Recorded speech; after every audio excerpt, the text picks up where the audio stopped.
a few hours after arriving is to address growing external debt, which is the most critical issue facing SIDS in many parts of the world. Yet, the challenges of debt sustainability are not new to us. They are deeply rooted, intertwined with economic vulnerabilities that have plagued our nations for years. Over 40% of SIDS are already in or nearing debt distress. The Maldives, like many of our fellow island nations, faces a debt-to-GDP ratio exceeding 100%. These stark figures demand urgent action. The SIDS Debt Sustainability Support Service, DSSS, is a vital and timely initiative designed to address this debt crisis. The DSSS provides a holistic, sustainable approach to managing our debt. By creating fiscal space, we can redirect resources where they are needed the most, to climate adaptation and sustainable development, rather than repaying external creditors.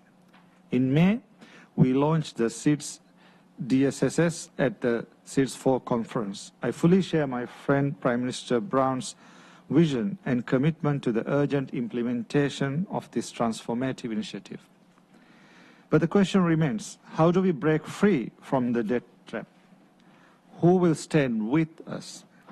How do we encourage our partners to act in solidarity with our ambitions for self-sustained development? Sustainable debt management is crucial, yet insufficient to secure our future. As leaders of SIDS, we must also spearhead efforts to diversify our economies.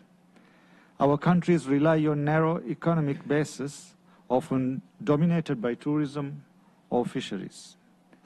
The dependence makes us highly vulnerable to external shocks, as the COVID-19 pandemic demonstrated. The Maldives, for instance, suffered one of the world's sharpest declines in GDP. Diversification is not merely a goal, it is a necessity for our survival in an increasingly volatile global economy. To achieve this, SIDS must strengthen their productive capacities. Tomorrow I'll host a side event on advancing the Antigua and Barbuda agenda for SIDS, or ABAS. I invite all of you to attend the event. Our discussion will focus on economic diversification, sustainable infrastructure, and resilient growth in SIDS economies.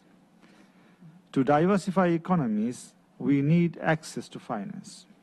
Debt servicing consumes a large portion of our national revenues, keeping our economies in constant fiscal stress.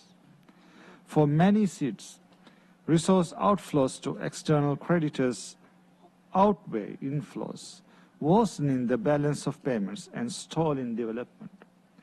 We must strengthen the link between debt relief and climate finance.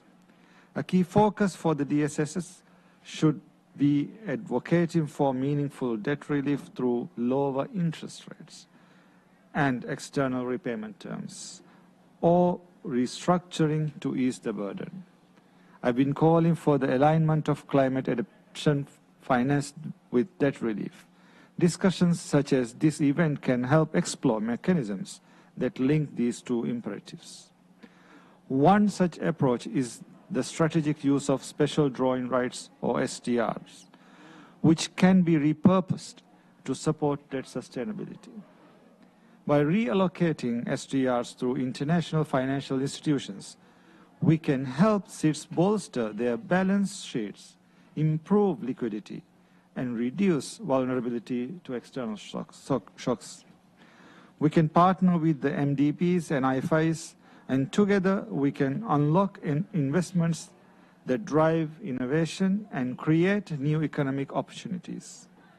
Tools such as blue and green bonds, debt for nature swaps, and concessional financing are no longer aspirational.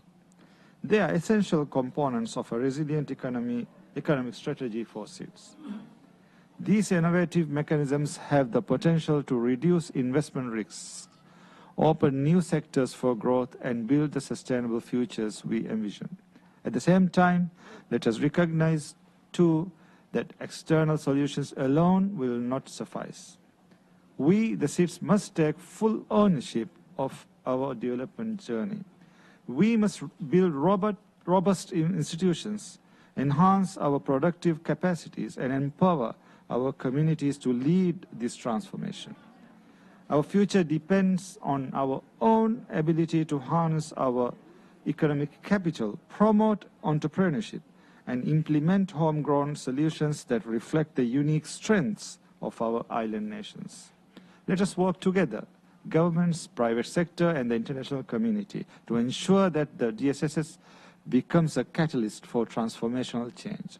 By creating the fiscal space needed for sustainable growth, fostering innovation, and building a future where SIDS are not merely surviving but thriving, we can turn this vision into reality. Thank you.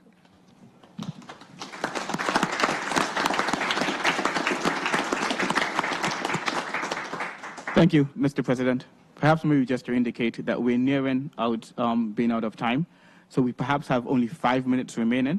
I will allow the USG for OHRLS to give some remarks, and then we'll call on the Prime Minister.